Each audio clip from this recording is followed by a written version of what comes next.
It's real.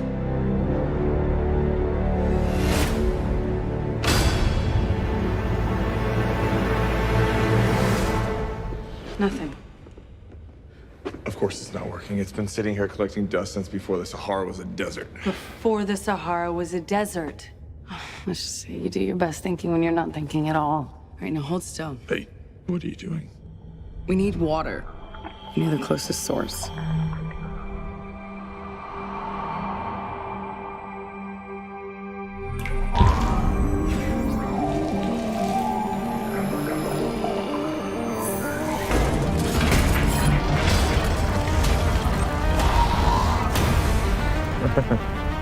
Show off.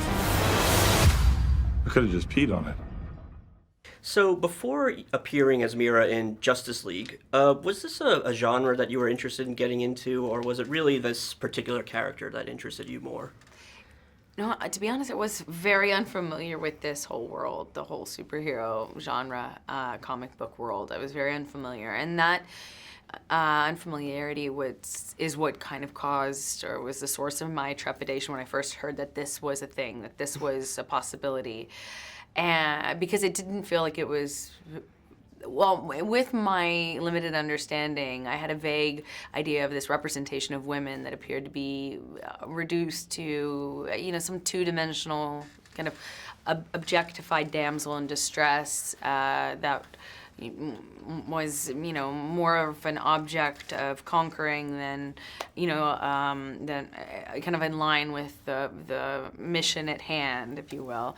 And I didn't see myself, well, I didn't see that representation as necessarily aligned with anything I stand for or am interested in.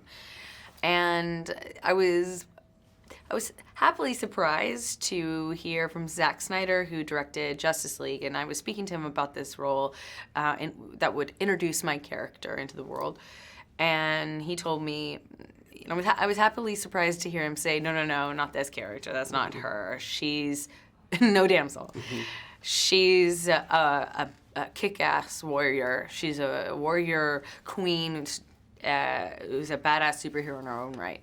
And I was like, okay, sure. So I read the comic book, and I was blown away. I was so happy to learn right out of the gate that this was true, that he lived up to his word. You know, she has saved the town. In the first scene I read in the comic book, she saves this town, and the townspeople are picking themselves up off the ground, and one mistakenly refers to her as Aqua Woman, and she stops them and says, no, I have a name. I have my own name, and it's Mera. I was like, yeah, I like this woman. That's my kind of woman.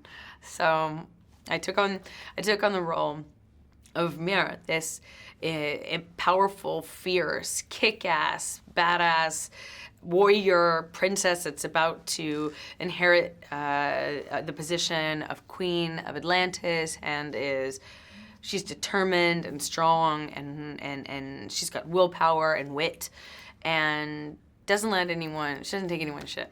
And I loved that about her, and I thought she was a perfect complement to how we meet Arthur at the beginning, and the perfect partner. And you know, she's a formidable partner in her own right, and the perfect partner for him as they undergo this journey of really making him Aquaman. Is it a character that you'd like to continue playing, perhaps a solo adventure? Hell yeah. Let's do a Mera spinoff. I'm putting it out there.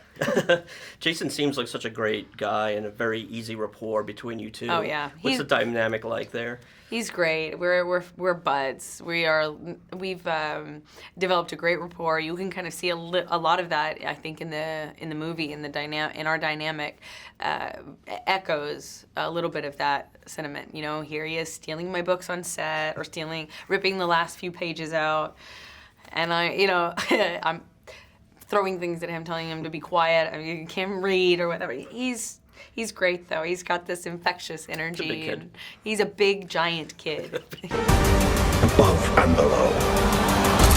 Hey, wait! What? Shouldn't we have written it down first? I memorized it. Didn't you? Oh, yeah, totally. What did you just say? Something trident. I'm not a king. Atlantis has always had a king. Now it needs something more.